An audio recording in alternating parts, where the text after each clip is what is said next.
So-called Muslim patrols are again active in London, with vigilantes trying to impose Islamic ideals on the local population. And while arrests may have tempered the activist zeal, they continue to promote their views, some of which are quite radical. But moderate Muslim leaders fear their actions could discredit the whole community, as RT Sarah First now reports. When videos of Muslim vigilantes trying to impose Sharia law on unsuspecting members of the public first hit the headlines, there was an outcry in Britain. Well, since then, some arrests have been made, but as RT's found out, these self-titled Muslim patrols are still in operation.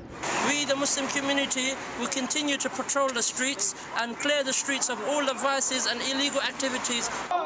This group call themselves the Sharia Project. They make a point of differentiating themselves from the more hardline Muslim patrol, whose videos caused such anger recently, with scenes like this. We are Muslim Patrol.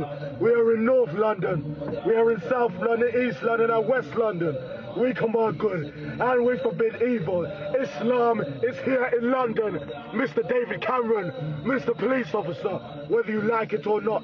This patrol, they say that whilst they share many of the same views as the other patrol, they never employ the same aggressive tactics.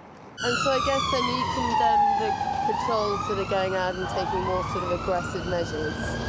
I mean, looking at those patrols, I can say that it's commendable that Muslims have come out and actually decided to take some kind of action against, these things taking place. That's not to say that I could. Their actual actions when they're shouting at people and sort of, it was quite intimidating. Obviously, there is always a better way to do things, and my approach as a Muslim is to advise my Muslim brother if I see him do an action that perhaps is not appropriate. I'll always advise him and say what is better. But for many in the mainstream Muslim community, these patrols are a cause for concern.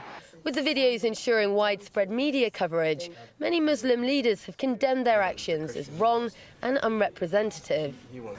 These individuals are a fringe minority. They don't represent the Muslim community. There's 2.7 million Muslims in the UK, and they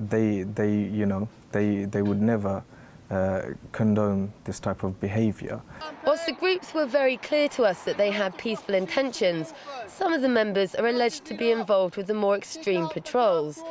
One member served 3.5 years in prison on charges of terrorist fundraising and inciting terrorism overseas.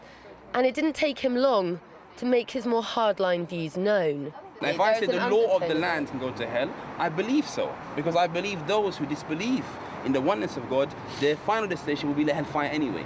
And those laws that they establish with that will go with them, with Pharaoh or Pharaoh, etc., into the hellfire. So I have no respect for the British law whatsoever. I asked the leader of the Sharia Project whether he was concerned by statements like that. I think, if you were to take a kind of passive approach, then I don't think the effect of the campaign would be that great. But I think what we're doing now, and shouting and protesting and calling for Islam, calling for the Sharia in Britain, I think that is something that will really catch the people and engage in debate. But for many, both amongst the Muslim and the wider British community, there are worries not just about these actions, but about the potential repercussions a relatively small minority could have on a much larger scale. Sarah Firth, RT, London.